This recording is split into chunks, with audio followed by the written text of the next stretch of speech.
Journey Home, Chapter 10. He won't come. Vola didn't even look up from the biscuit dough she was rolling out. He will come. He never does. Well, he will this time. His only grandson is leaving in the morning. Be gone for a month. Slice those carrots, then set the table. For 3. Peter picked up a knife and put a carrot onto the cutting board. What makes you so sure? Vola sprinkled flour over the slab of dough. Oh, right, because I didn't invite him this time. I told him that dinner is at 6:30. That thought worried him more. He's not the kind of person who likes being told what to do, he warned. Vola shrugged. She began cutting out biscuits with a glass. Maybe he is angry that you chose to live here instead of with him, but you are still his only grandson, his only family, eh? You are leaving, and so he will come. Peter hoped she was right, but only because she had gone to so much trouble. A duck roasting in the oven was stuffed with hickory nuts and spring onions. Yesterday, she dug up the last of the potatoes and picked the first of the peas. She'd sent Peter out early this morning to gather watercress from the stream for a salad, and when he'd returned, he'd found her making a peach pie. That pie sat on the window-sill now. All day he'd smelled it, even down at his own cabin, when he'd been nailing the last shingle, its fragment steam curling around the path like the beckoning fingers of a cartoon pie.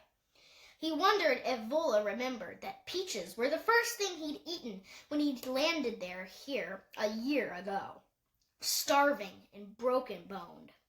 He'd wolfed down a whole jar, and later that first day she had told him a story about herself, about how, as a little girl, she used to sneak out to the orchard at night, stack a pile of peaches on her belly, and eat them in the moonlight.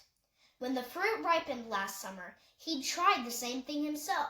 He'd snuck out at midnight, there was no moon, but 1,000,000 fireflies glittered, and eaten those soft peaches until his face was sticky with juice.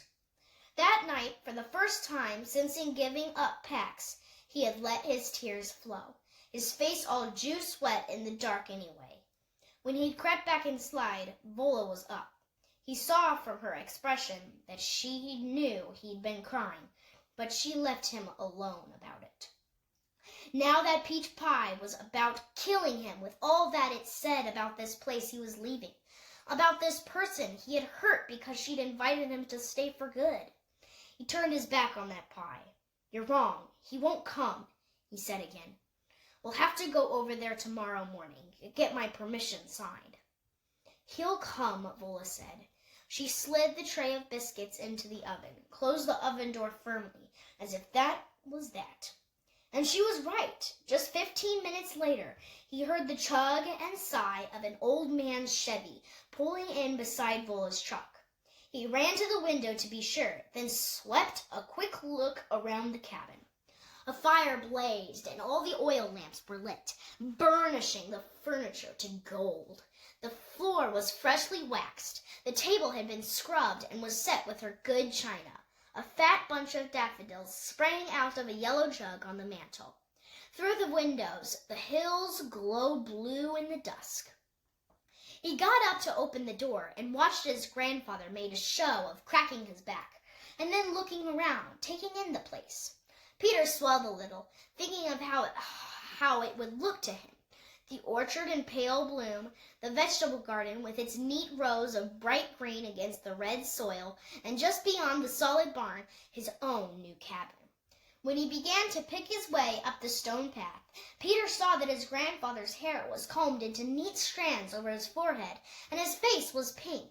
He'd gone home after work, showered and shaved fresh. You came, Peter called, stupidly. I'm glad.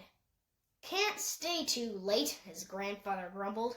Some of us go to a job. He stopped on the granite slab of a doorstep and looked inside with the same surprise Peter himself had felt the first day he'd come, as if he'd expected the inside to match the outside, rough and primitive. Come in, Vola encouraged from the kitchen. I hope you are hungry. Peter knew he would be. The old man usually opened up a bag of chips and a beer the instant he got home from work, then heated up a supper out of cans. Tonight, Vola's home smelled like a restaurant. Vola set the food on the table right away and filled their plates until the gravy ran off the sides. She made small talk while the old man ate. Nothing but weather, the good grades Peter was earning, and how he'd made the baseball team. Peter's grandfather mostly just nodded as he chewed. Then Vola piled a fresh round of everything onto their plates. "So," she said, "tomorrow I'll drive him," she went on. "Your grandson made me buy that truck. I might as well use it. I'll drop him at that reservoir in Landsberg. He'll travel the rest of the way with the platoon." Platoon. Water warriors. The old man swept a hand dismissively. "No right to use those terms. Not real military." "Why aren't they?" Vola asked mildly. "I served, my father served, the boy's father served," he said. "Real military is—" He raised his fist and bunched them.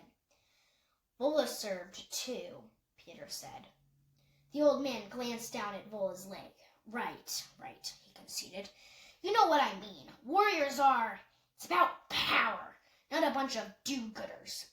"Well, that is not what I believe." Vola said it in a completely neutral voice. No challenge, no judgment on someone who believed something else. Peter had come to appreciate Vola's technique. It diffused things, let the other person hold a different side without asking for a fight. Still, he felt his belly muscles tighten in a way they hadn't in a year.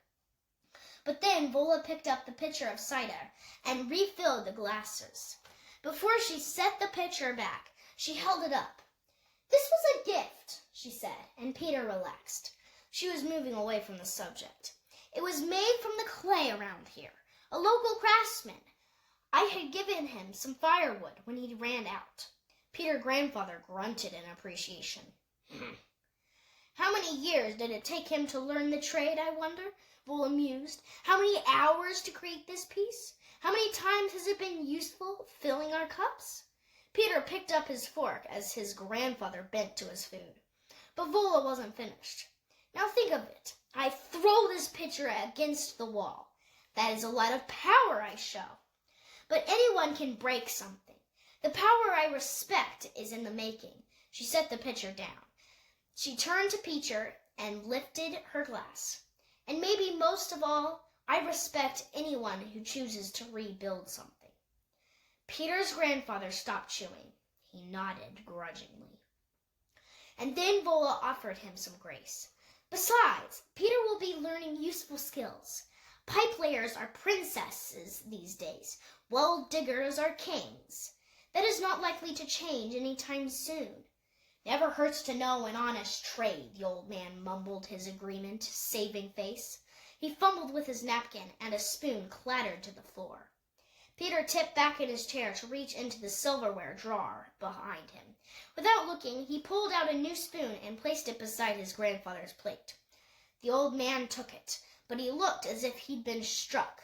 And then Peter realized what his grandfather had seen. His own grandson, so comfortable in this place that he didn't have to look to retrieve a spoon. "This isn't my home," he wanted to say. "I need a permission slip to stay at the camp's," he said instead. "Signed by a family member. You're my family." And it worked. Peter saw his grandfather's face soften with relief and maybe even a little pride. He patted his pockets for a pen and signed the note with a flourish. They took their pie out onto the porch, and Peter lit the lanterns. As they ate, feet up on the railing, watching a slender crescent moon rise, his grandfather became talkative. He warned Peter of dangers from his own time in the service, and of mistakes he should avoid, all in a protective way that surprised Peter. He didn't think advice from 2 generations ago would be relevant, but he let his grandfather talk anyway, kind of in shock. His grandfather was acting like a grandfather. "You stay safe, boy," he said at the end. He got up, thanked Vola for the meal, and shook Peter's hand. After they waved him off, Vola said, "He will come more often now, I think." Peter moved away without answering. He collected the empty plates and balanced the half-eaten pie on top. Vola followed him inside. "You know, he is getting older, Peter, and someday, if you want," she gestured out the window, toward his cabin, towards the land beyond the orchard. "Stop!" Peter suddenly knew what she was going to say. That there would come a time when his grandfather would need some help. That Peter could take him in, build him a place there. And he knew what would happen if she said that. He would start imagining feeling comfortable and safe and part of a family. He would let his guard down. And that he could never do again. He suddenly realized that everything here, Vola, the cabin he was building, the town he was coming to know, his grandfather, Ben, and the others, everything here was too dangerous. A month away would not solve this. The solution was obvious. He would not come back. After he served with the water warriors, he would move into his own old house, alone, safe, and he wouldn't come back. He went to the back porch and grabbed his sleeping bag. When he came through the kitchen, Vola was wrapping leftovers. "I'm going to sleep at my cabin tonight," he said. Vola nodded as if she'd expected it. She handed him a wedge of pie, wrapped it in wax paper, "in case you wake up hungry." Peter left, and as soon as he passed the barn, he flung the pie into a patch of weeds.